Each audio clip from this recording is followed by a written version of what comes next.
Online with Terry Jeffrey, a CNSnews.com production. Welcome to this edition of Online with Terry Jeffrey. Our guest today is Congressman Devin Nunes, who represents the 21st District of California. He also serves on the House Intelligence Committee. Congressman, I just want to give you a quote I know you're familiar with from Ambassador Susan Rice when she was on Meet the Press back on September 16th. David Gregory asked her, quote, "Can you say definitively that the attacks on our consulate in Libya that killed Ambassador Stevens and others, their security personnel, that was spontaneous? Was it a planned attack? Was there a terrorist element to it?" Well, let me tell you the best information we have at present. First of all, there's an FBI investigation which is ongoing, and we look to that investigation to give us the definitive word as to what transpired. But putting together the best information that we have available to us today, our current assessment is that what happened in Benghazi was, in fact, initially a spontaneous reaction to what had just transpired hours before in Cairo, almost a copycat of the demonstrations against our facility in Cairo, which were prompted, of course, by the video. What we think then transpired in Benghazi is that opportunistic extremist elements came to the consulate as this was unfolding. They came with heavy weapons, which unfortunately are readily available in post-revolutionary Libya, and it escalated into a much more violent episode. Now, Congressman, there's two things about that have been much noted. One, she did not mention terrorism, but secondly, she did mention a spontaneous demonstration in a video. And what I'd like to ask you is, in the initial talking points that were put out by the Central Intelligence Agency, did the CIA say that there was a spontaneous demonstration in Benghazi before the consulate was attacked? Well, we got to be careful here about, there's lots of rumor floating around, okay? So what the administration points to is a set of unclassified talking points that were provided to the intelligence committees. And basically, those unclassified talking points didn't say anything. They just said, but they did mention spontaneous protest or spontaneous eruption out of the protest, something of that nature. So I think the bottom line here on this is that this storyline is just simply not believable by anyone who has any common sense. So someone associated that serves at the pleasure of the president changed these talking points. And that's the point I want to clarify to the degree that you can publicly, Congressman. You say that the talking points were provided to the House Intelligence Committee by the White House? By the DNI. By the Office of the Director of National Intelligence. All right. Now, prior to that, there was an assessment made by the CIA. Congressman Peter King, for example, as you know, came out Friday and said that the original CIA version of the talking points mentioned terrorism in a connection to Al-Qaeda. Well, what Director Petraeus tried to tell us the other day was that he knew all along that this was a terrorist attack. Well, so let's just take anyone who is associated with the President of the United States, who serves at the pleasure of the President. Put those folks aside. All the people beneath that who are the men and women who protect this country, who either serve in the CIA or any of the other intelligence agencies. All of that intelligence, all of that raw intelligence that we have seen indicates clearly that they knew shortly after that it was a terrorist attack. So take that. Then when that information went upstairs to people who serve at the pleasure of the president, it begins to get murky. And it's just not believable. So it wasn't believable the first time when Director Petraeus and others came and told us and then had made these unclassified talking points that this was had something to do with a YouTube video. The YouTube video was clearly a joke. No foreign government believed that, including the Libyans themselves, who came out that weekend and said this was, or even before Susan Rice went on that weekend and said that this was a terrorist attack. So no one believes it. No other foreign service, intelligence service believes it. And people within our own intelligence services didn't believe that.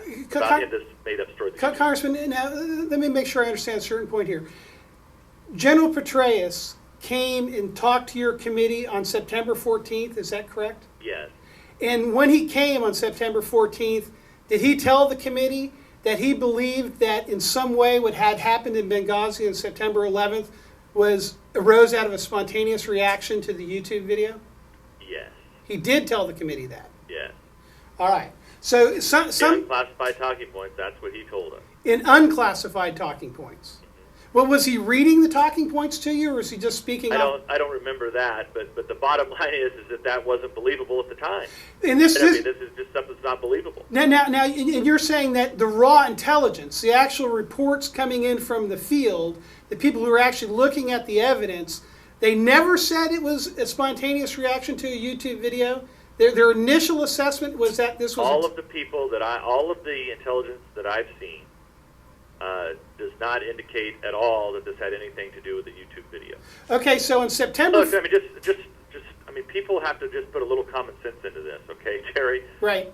There's this whole thing with the YouTube video was a lie from the beginning. Remember how this started? Hours before the protest started, the geniuses at the Egyptian embassy, our embassy in Egypt, put out this apology note on Twitter. Remember this? Mm-hmm. And then, so likely before that happened, this could have been just a few morons that were out there talking about this. And we do know there was a few people within Egypt that were talking about this, okay? But it was very, very small. So they probably said, oh, we're going to come and protest you. So then, stupidly, the State Department puts out this apology note on Twitter, right? And then that did start a spontaneous eruption at the embassy in Cairo. And then, after that, eruptions went demonstrations all over the world. 22 different locations, I think, was the number. So, and then remember, the Al-Qaeda flag was raised at our embassy in Cairo. Right, in Cairo. Right. The Al-Qaeda flag. Now, at least according to the documents I've seen and so forth in the various timelines, it's about 3:40 p.m. on September 11th, Washington, D.C. time, or 9:40 p.m. Benghazi time, that this event begins to unfold at the U.S. diplomatic mission in Benghazi. So there was no protest.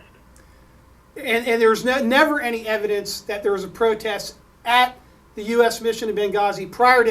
That's actually known from press reports at the time, at that exact time. There were immediate... There was a BBC press reporter, if I remember correctly, who was basically at the scene, who said that this was a orchestrated attack. So we have a BBC eyewitness, not working for any intelligence group, but a news agency, who said this was an attack, not a spontaneous... This was not a demonstration. Right. Well, he didn't say it was anything to do with the demonstration, because demonstration never came up because there was no demonstration. Right. He just said it was just an attack. All right, orchestrated attack with RPGs and weapons and everything else. So people on the ground, just regular reporters, knew that this was an orchestrated attack. And then 12 hours from the attack at the Intelligence Committee, we were notified that this was a terrorist attack. 12 hours after the attack, Congressman? 12 hours after the attack, the initial reports that came out was that this was a terrorist attack. Look, I mean, you have to know it's a terrorist attack. This is not rocket science. Anytime you're getting hit with RPGs, it's likely an orchestrated attack. People don't show up at spontaneously carrying RPGs and say, hey, get out of the way here. We're going to fire 3 shots directly into a wall. You say 12 hours after the attack. The attack started at 3:40 p.m. D.C. time. Literally, you're talking in the early morning hours.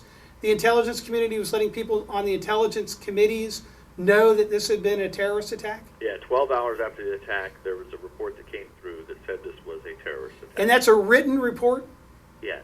So people can review that and look at it. There's no ambiguity to it. No. And that written report mentioned nothing. I've seen no one talk about a spontaneous event that occurred after a demonstration, other than people who serve at the pleasure of the president. Okay.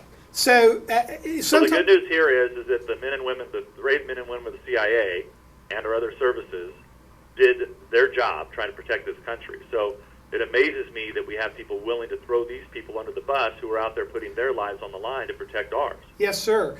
Congressman, so this assessment came in the early morning hours of September 12th. 2 days later, on September 14th, General Petraeus comes to your committee. The director of the CIA tells your committee that this arose as out of a spontaneous demonstration responding to the YouTube video. And now he's come back to your committee. And so here's how they're essentially parsing words. I kind of equate it to when you sit down and you get a home loan and you've got 70 pages of stuff to go through and you have to sign your name 25 times. Mm-hmm.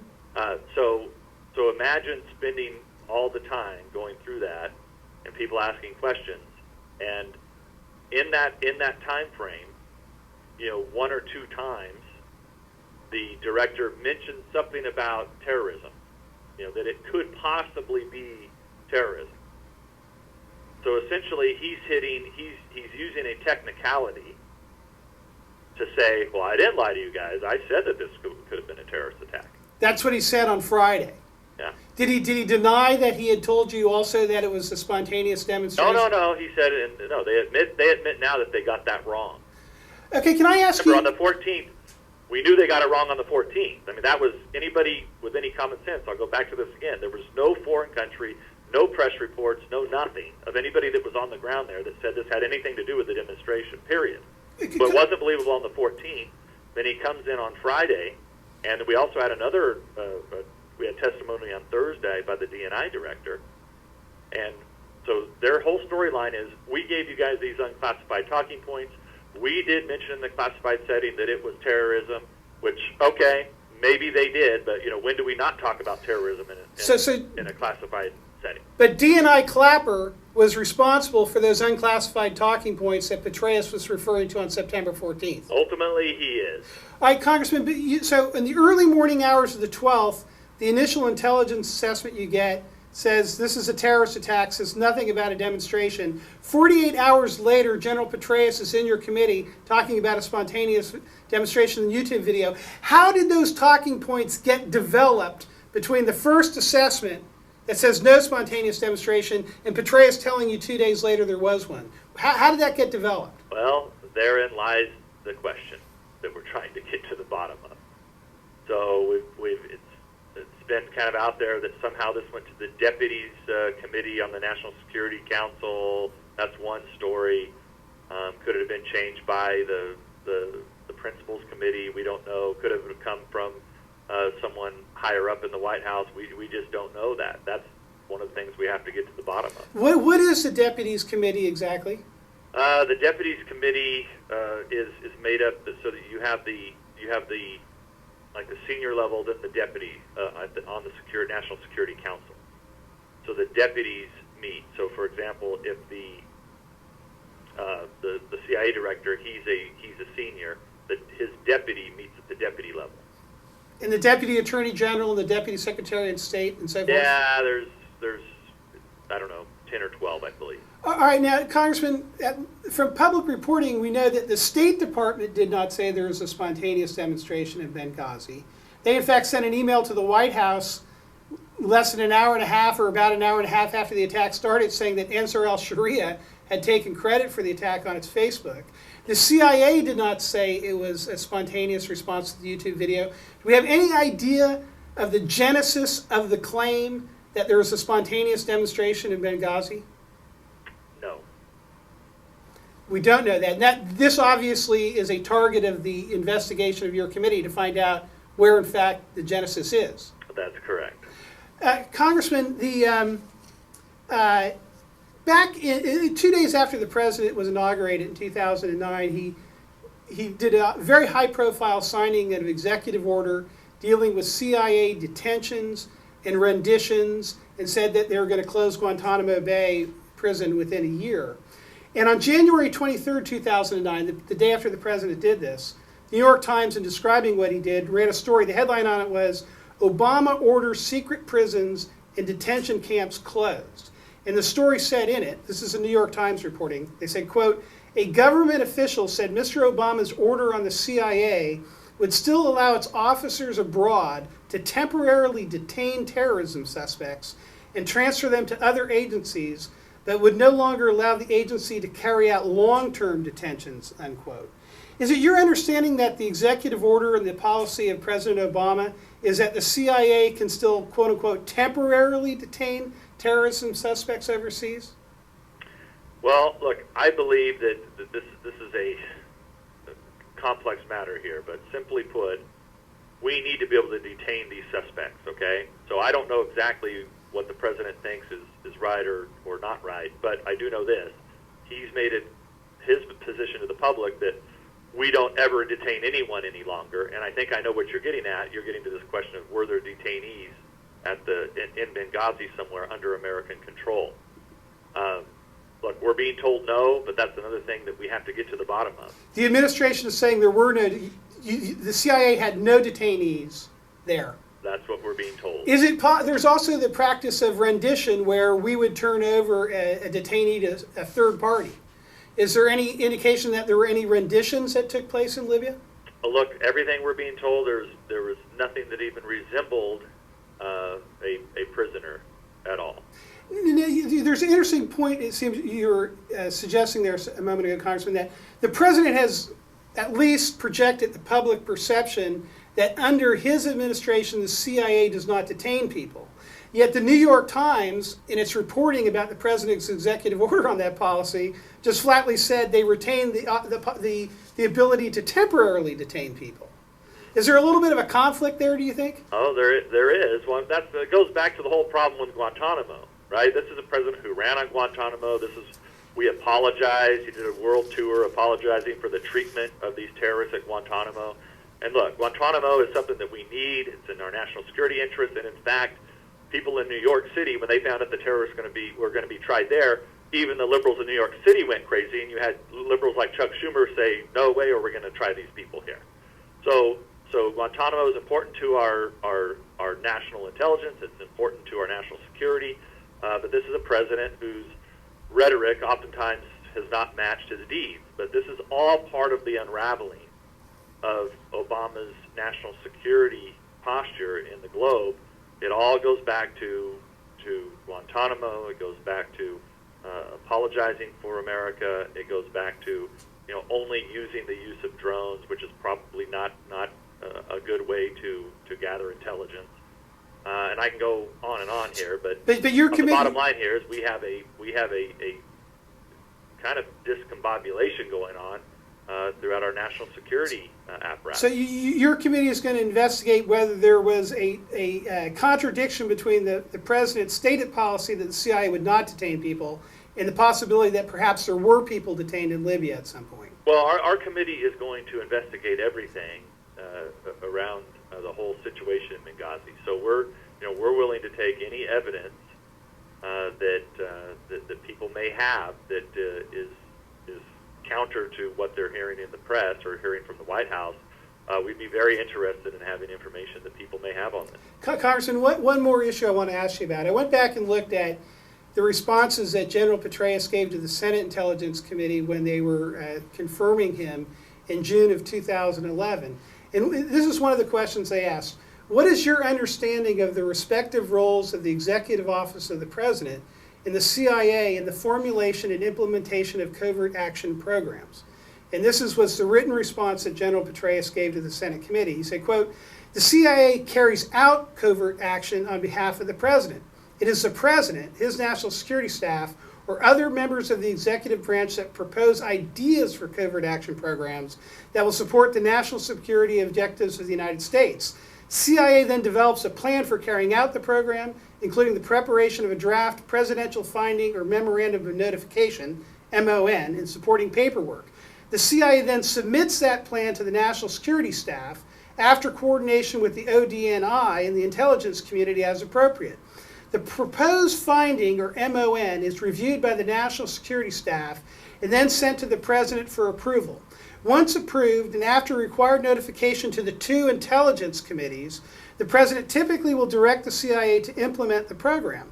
Once implemented, the agency itself, as well as the NSC and the intelligence committees of Congress, review the conduct of the program on an ongoing basis." In light of that, is it in fact the case that if the CIA had been carrying out any covert activity in Libya, it would have been something that had to be directly ordered and approved by President Obama? Yes, absolutely. And there would be a paper trail demonstrating that covert activity in the decision of the President?